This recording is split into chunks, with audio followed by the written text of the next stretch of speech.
championne du monde.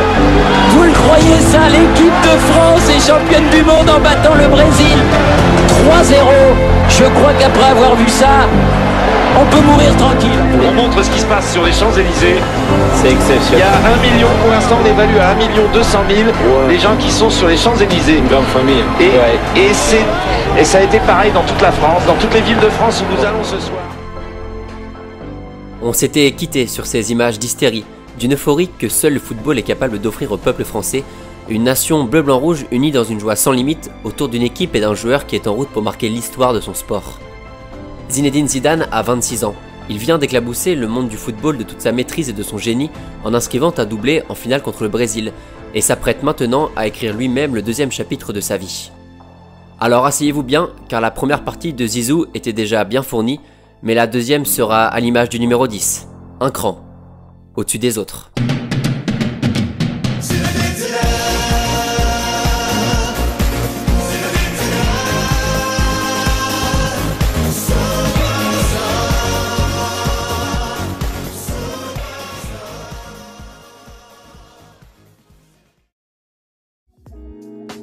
Pour moi, être Ballon d'Or, ça veut dire plein de choses. Ça veut dire que dans l'année qui a été écoulée, j'ai fait pas mal de choses et qui ont été bien, donc je suis content pour tout ça.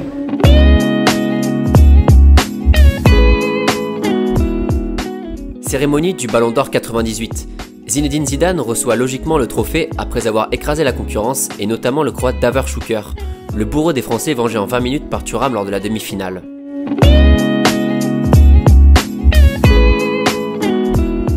Zidane est clairement dans son prime. Il revient à la Juve avec ce costume de star planétaire, mais va connaître 2 saisons plus que compliquées, entre des changements d'entraîneur, des crises en interne et des résultats sportifs moyens. Le bon parcours de la Juve en Ligue des Champions 99 est stoppé net en demi-finale contre Manchester United suite à l'un des plus beaux comebacks de l'histoire de la compétition. Après un nul encourageant à Old Trafford 1-1 contre la bande de Roy Keane, un ancien de la maison Conte de foot, la vieille dame déroule tranquillement au stade Dele Alpi après un doublé du terrible Pippo Inzaghi. Sauf que voilà, à vouloir trop reculer dès son deuxième but, la Juve va se faire renverser coup sur coup par Roy Keane et Dwight York avant qu'Andy Cole ne crucifie les Bianconeri en toute fin de match.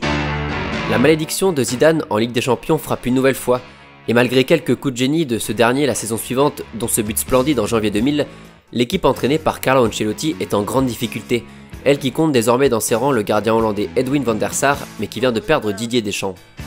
Elle ne remporte ni le championnat italien après une défaite cruelle à la 38e journée, ni la Coupe UEFA après une humiliation 4-0 en 8e de finale retour contre le Celta Vigo d'un certain Claude Makelele. Zizou n'est malheureusement pas dans la forme de sa vie.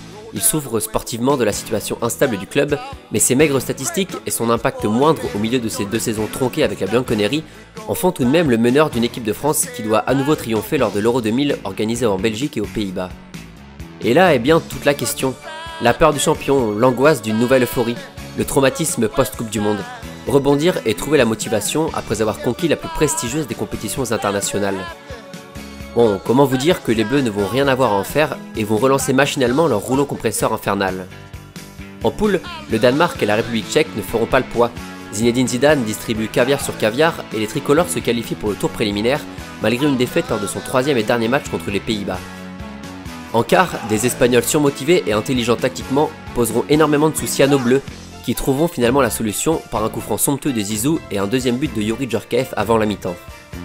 Alors quand Raoul rate un penalty en toute fin de partie qui aurait pu envoyer le match en prolongation, les Français comprennent qu'ils sont lancés vers un possible 2e sacre continental. Sur leur chemin, le Portugal de Nuno Gomes, Rui Costa et de Monsieur Luis Figo, un joueur qu'on devrait recroiser d'ici quelques minutes pour une toute autre raison. Bref, à croire que la France aime jouer à se faire peur, le match sera une nouvelle fois irrespirable et ira jusqu'en prolongation après un score nul d'1-1 et des buts de Gomes et de Thierry Henry. Et là, vous le sentez venir, ce petit parfum de magie qui embaume le stade, ce penalty provoqué par Wiltord dans la surface portugaise à la 117e minute, et surtout ce regard de Zidane, ce regard qui veut finalement déjà tout dire.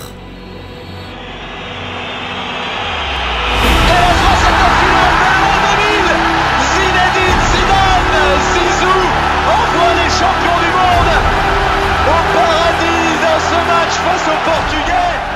La France d'un Zidane gigantesque ce soir-là est en finale d'un championnat d'Europe pour la première fois depuis 1984 et la victoire des Bleus face à l'Espagne. Mais cette fois-ci, nos Bleus affronteront des Italiens miraculés, des Italiens qui viennent d'éliminer le pays hôte néerlandais après une séance de tir au but à sens unique, mais surtout après avoir justement sauvé 2 tirs au but dans le temps réglementaire. Et forcément, quand se rencontrent 2 équipes dotées d'un bloc défensif compact et d'une intelligence qui ont fait leur force dans le tournoi, le match est relativement fermé mais d'une tension incroyable.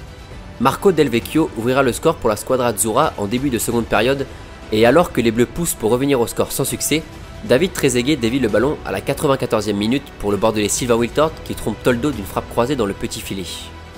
Un partout. Le scénario est déjà culte. Les tricolores sont revenus de l'enfer et s'apprêtent à disputer une prolongation sous forme de but en or. À la 103e minute, Robert Pires accélère sur le côté gauche et déborde. Le reste n'est rien d'autre que la magie du football. Il y a du monde, il y a du monde, il y a Trezeguet. Ah oui, l'équipe de France est championne d'Europe. L'équipe de France est championne d'Europe grâce à Pires et Trezeguet sur ce coup-là, mais aussi grâce à Wiltord, et c'est fabuleux. Ils l'ont fait, il l'a fait. Les Bleus d'un Zizou, élu meilleur joueur du tournoi, réalisent un doublé Coupe du Monde Euro dans les traces de la RFA de Beckenbauer en 74 et 72. La France exulte de nouveau et Zidane s'envole vers un deuxième ballon d'or qui lui semble une nouvelle fois promis, tant il aura dominé ce championnat d'Europe par sa classe, son toucher, sa magie et son leadership naturel. Il revient en Italie pour poursuivre sa course au trophée et enfin conquérir la coupe aux grandes oreilles qui malheureusement lui échappe saison après saison.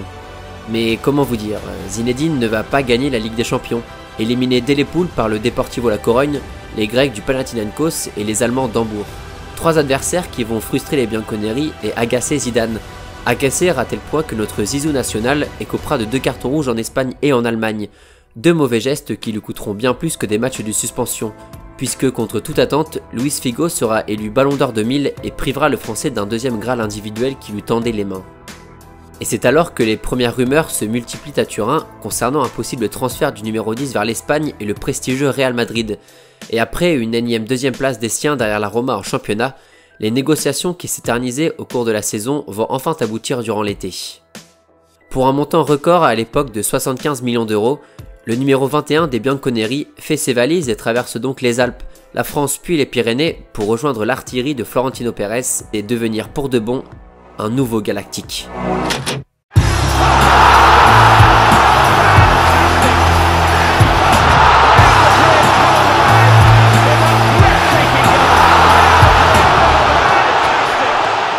Au sein d'une équipe qui compte des joueurs offensifs tels que Luis Figo, Raúl ou Fernando Morientes, Zinedine Zidane va mettre quelques mois à s'acclimater à sa nouvelle équipe et au style de jeu plus rapide du championnat hispanique. Mais une fois repositionné sur l'aile gauche et associé à Roberto Carlos, le tout récent numéro 5 va récupérer son costume de maestro et faire parler toute sa magie. Ce but contre le Deportivo La Corogne plein de maîtrise et de puissance est le premier chef-d'œuvre de Zizou à la Maison Blanche, sans savoir ce jour-là que le plus beau restait évidemment à venir les mois qui suivaient.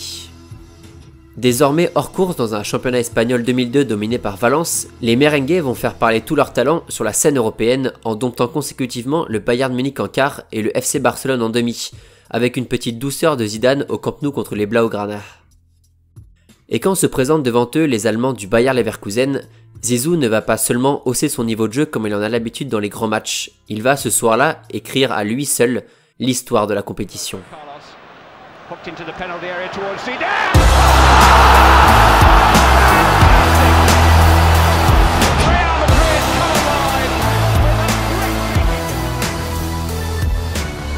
Ce deuxième but du Real n'est autre que celui qui offrira au club sa 9e Ligue des Champions, mais surtout celui qui donnera à Zidane le luxe d'entrer dans le cercle très fermé des vainqueurs d'une coupe aux grandes oreilles, d'un ballon d'or, d'un euro et d'une coupe du monde, comme l'ont fait Beckenbauer et Müller avant lui. Tiens, et en parlant de coupe du monde justement, en 2002, les Bleus tenants du titre vont littéralement s'écrouler en Corée du Sud et au Japon à la suite d'une phase de poule comme la France n'avait jamais connue. Une phase de poule terminée sans la moindre victoire et sans le moindre but marqué. 3 petits tours et puis s'en vont. La France du football tombe de haut ce soir après cette défaite face au Danemark, synonyme d'élimination. Les Bleus tenants du titre étaient donnés favoris. Ils terminent derniers de leur groupe et n'ont pas marqué un seul but en 3 matchs. Un fiasco, une désillusion. La première défaite collective majeure de Zizou sous les couleurs de l'équipe de France. Une équipe de France qui a vraisemblablement montré cet été-là ses failles physiques et qui ne s'est jamais vraiment acclimatée à l'ambiance de ses 17e Coupes du Monde. Zinedine revient alors dans la capitale espagnole et en l'espace de quelques mois, va illuminer le championnat de son style, de son aisance, de ses contrôles orientés, sa maîtrise du jeu, ses passements de jambes, ses passes en profondeur, ses passes décisives, ses buts, ses finitions de près et ses frappes de plus loin. Un vrai récital conclu par une année faste avec une coupe intercontinentale et un championnat d'Espagne remporté. A noter que c'est durant cette saison que Zidane côtoiera pour la première fois en club le Brésilien Ronaldo, un joueur hors norme avec qui le Français va très vite nouer une relation très forte, sur et en dehors du terrain. Who is the best player you have played with or against in your career? Sans hésitation, Ronaldo. Without hesitation, Ronaldo. La saison suivante, et malgré une armada offensive toujours plus folle, les merengues vont clairement décevoir leurs supporters en ne remportant pas un seul trophée majeur, éliminés par l'AS Monaco de Didier Deschamps en Ligue des Champions et seulement 4e de la Liga. Une année bien triste donc pour le Français et le Real Madrid alors que se profile l'Euro 2004 au Portugal, un Euro qui sonne possiblement comme le glas de la carrière internationale de Zinedine Zidane et plus généralement comme la fin des derniers cadres de la génération 98. Le premier match contre les Anglais est très disputé. Les Bleus sont menés 1-0 en toute fin de match contre la bande de Gerrard, Rooney, Beckham et Lampard quand Zizou décide de reprendre en main le destin des tricolores et d'inverser à lui seul le fil d'une partie bien mal embarquée. Zidane, c'est parti. Et c'est but. Et égalisation de Zinedine. On va voir ce que ce duel va donner. Zidane face à James, c'est but. Et but de l'équipe de France. L'équipe de France qui va probablement s'imposer dans ce match. La France va l'emporter 2-1 grâce à son inépuisable numéro 10 avant de partager les points contre la Croatie et de vaincre de valeureux Suisses grâce notamment à un coup de casque de Zidane. Mais dans un quart de finale où les Français ne vont jamais réussir à développer leur jeu, les Grecs et leur attaquant Charisteas vont crucifier nos tricolores et l'emporter par la plus petite des marges. C'est donc lors de cette soirée bien triste à Lisbonne que l'ère des deux saillies, Lizarazu, Thuram, Pires et Zidane prend fin, et même si tous auraient mérité une fin plus aboutie, on ne pourra que saluer leur dévouement pour une équipe qu'ils auront réussi à porter sur le toit du monde et de l'Europe. Le meneur de jeu s'approche de la fin, mais va compenser sa perte de vitesse et de vivacité par un QI football toujours aussi incroyable et une intelligence de jeu hors du commun, notamment lors des deux classicos où Zidane va éclairer les rencontres de son talent balle au pied. Le Real va cependant retomber dans ses travers et réaliser une deuxième saison blanche, enchaînant les contre-performances et les changements d'entraîneur, éliminé dès les huitièmes de finale de Ligue des Champions par la Juventus et laissant filer le titre de champion d'Espagne au Blaugrana du tout jeune Léo Messi. Si la presse ibérique pointe déjà du doigt Zidane pour son âge, lui qui a 33 ans, le principal intéressé va surtout répondre aux sollicitations dans l'Hexagone puisque certaines rumeurs concernant un possible retour commencent à faire du bruit. Et c'est ainsi que début août 2005, la nouvelle tombe. Le Madrilène informe le monde du football français via son site internet qu'il rejouera pour l'équipe de France et se tient donc prêt pour enfiler le maillot. Zidane est déjà de retour. Madame, monsieur, bonsoir. Heureux, ému et impatient de retrouver l'équipe de France, Zinedine Zidane a exposé ce matin les raisons de son retour. Pour lui, les pressions sportives et économiques ne sont pas ses principales motivations. La France s'enflamme et va même bouillonner quand Thuram et Makelele vont suivre l'idole du pays et jouer ensemble le premier match des Bleus pour leur retour contre la Côte d'Ivoire. Et quand bien même le but de Zidane se révèle être anecdotique, les 10 millions de téléspectateurs français veulent croire au renouveau de cette équipe de France qui patine depuis son dernier sacre et sa victoire à l'Euro 2000. Zidane rempile alors pour une possible dernière saison à Madrid, se repose quelques semaines avant de revenir début janvier et d'enquiller les prestations individuelles à part. Il marquera notamment un triplé contre Séville, son seul et unique en carrière, avant de réitérer plus tard contre le Rayo Vallecano en inscrivant cette fois un fabuleux doublé. Sauf que, voilà, la situation sportive difficile du club, sa condition physique qu'il juge lui-même en déclin, et le départ anticipé du président Florentino Pérez, très proche de Zidane depuis son transfert en terre espagnole, vont peu à peu obliger Zizou à prendre une décision que personne ne voulait entendre. L'évidence est bel et bien là. Zinedine annonce qu'il jouera en mai son dernier match à Bernabéu, son dernier match en club et qu'il se retirera définitivement après la Coupe du Monde qui se profile en Allemagne. Alors qu'il lui restait un an de contrat sous les couleurs madrilènes, Zidane s'en va en laissant tout un stade, toute une ville venir remercier une dernière fois celui qui aura porté les couleurs de la Maison Blanche pendant 6 belles saisons. Le moment est unique, le numéro 5 inscrit son dernier but à Bernabéu, les gens comprennent alors que quelque chose de grand est en train de se passer, un mélange de tristesse, de passion et d'émotion.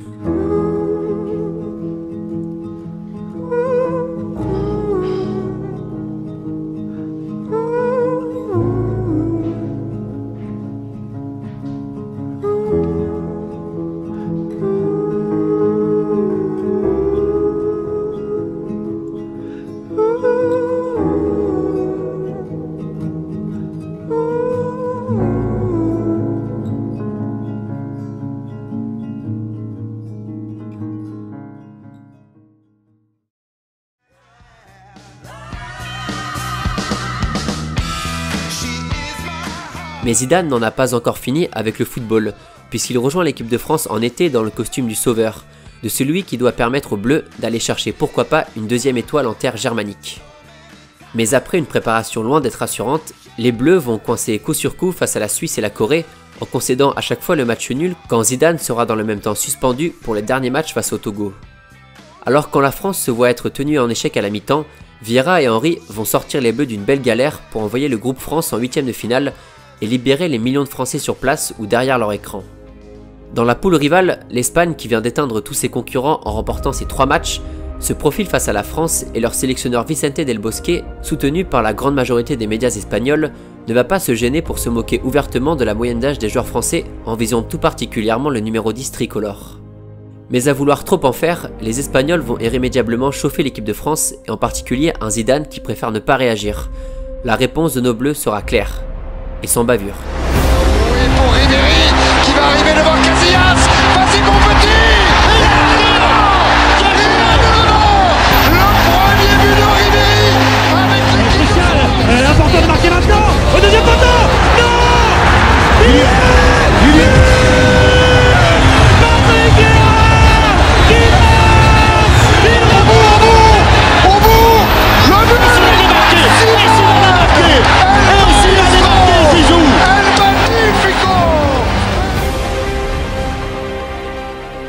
L'expérience française a donc vaincu la jeunesse espagnole. Zizou a rappelé à ses confrères ibériques qu'il restait bel et bien le patron malgré son âge, malgré les critiques et malgré la tentative de déstabilisation orchestrée par les Espagnols. Et les quarts de finale alors, bon, c'est pas grand chose, juste le Brésil de Ronaldo, Ronaldinho, Kaká, Adriano, Roberto Carlos, Cafu, Dida et les autres. Une équipe incroyable qui vient de sortir sèchement le Ghana 3-0 en 8e et qui a toujours effrayé Claude Makelele. Brésil ou pas, on bat les couilles. Brésil ou pas, Ronaldinho, machin chouette, rien à foutre. On bat les couilles. Bon, finalement, c'est peut-être lui qui avait raison. À quoi bon s'inquiéter quand tu as un joueur à ce niveau-là? Quand ton meneur de jeu providentiel décide en ce soir du 1er juillet 2006 de réaliser le plus grand match de sa carrière. Bah, dans ce cas-là, tu t'assois, tu regardes et t'admires.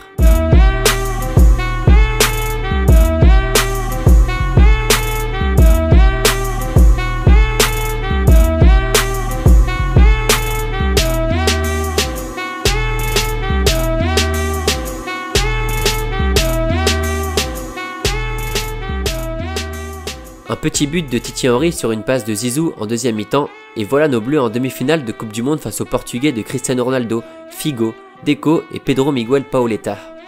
Face à une telle présence offensive et comme face aux Brésiliens, les Français vont bétonner en défense et profiter d'un pénalty transformé par Zidane pour prendre les commandes du match avant la mi-temps. Aussi solide que le tour précédent, les Bleus vont conclure un second match sans encaisser de but grâce à une muraille défensive formée par Thuram, Gallas, Abidal, Sagnol et l'insatiable Barthez. Un verrou qu'aucune de ces deux équipes affrontées ne va réussir à forcer. Et puis après tout ça, il y a la finale, les Italiens, fièrement vainqueurs de l'Allemagne au tour précédent après une énième prolongation. Sans rien vous apprendre, la France va passer ce soir-là par toutes les émotions, la joie, la crainte, la peur, la stupéfaction, l'espoir, la désillusion. Oui, les tricolores ont perdu. Oui, Zidane a fait parler ce soir-là à Berlin son ange et son démon. Oui, la déception est bien évidemment immense, mais le football est parfois terrible, et il fut ce soir-là cruel pour les Bleus.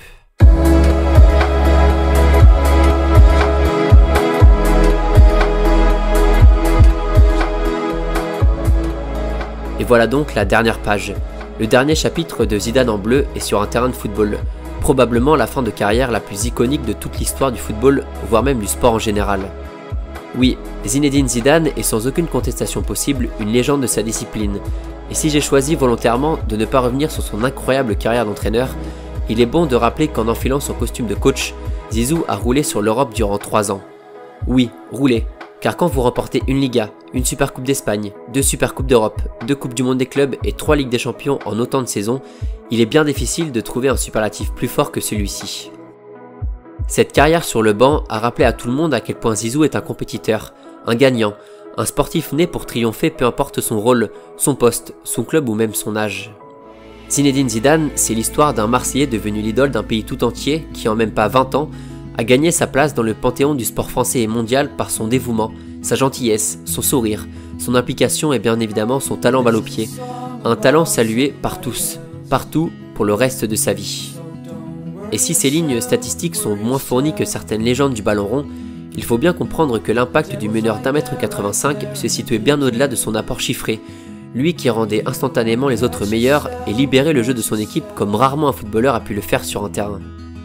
Et si aucun Français n'a jamais réussi à en vouloir à Zizou après son coup de boule sur Marco Materazzi, et plus généralement pour son côté sanguin qu'il n'a jamais réussi à cacher, c'est simplement parce que Zidane était et restera pour longtemps comme la figure sportive préférée des Français, le sportif préféré des marques qui continue aujourd'hui à s'arracher ses services et plus récemment le parrain d'une association et même un acteur, un étudiant, un dirigeant et un entraîneur idolâtré par ses joueurs. Oui, Zidane était un artiste, un chef d'orchestre, un maestro, un gamin de la cité phocéenne cumulant plus de 150 réalisations en carrière, quasiment 200 cavers distribués, des dizaines de titres collectifs et autres distinctions individuelles. Zizou l'a toujours dit, jouer au football était son petit bonheur, sa passion qu'il a menée tout au long de sa vie de joueur et qu'il n'a jamais regretté, car il avait simplement l'impression de faire ce qu'il aimait. Et après tout, c'était sûrement ça, le plus important. Oh no, no, no. Oh no, no, no. You don't wanna hurt yourself, hurt yourself. You don't wanna hurt yourself, hurt yourself. Oh no, no, no. Oh no, no, no.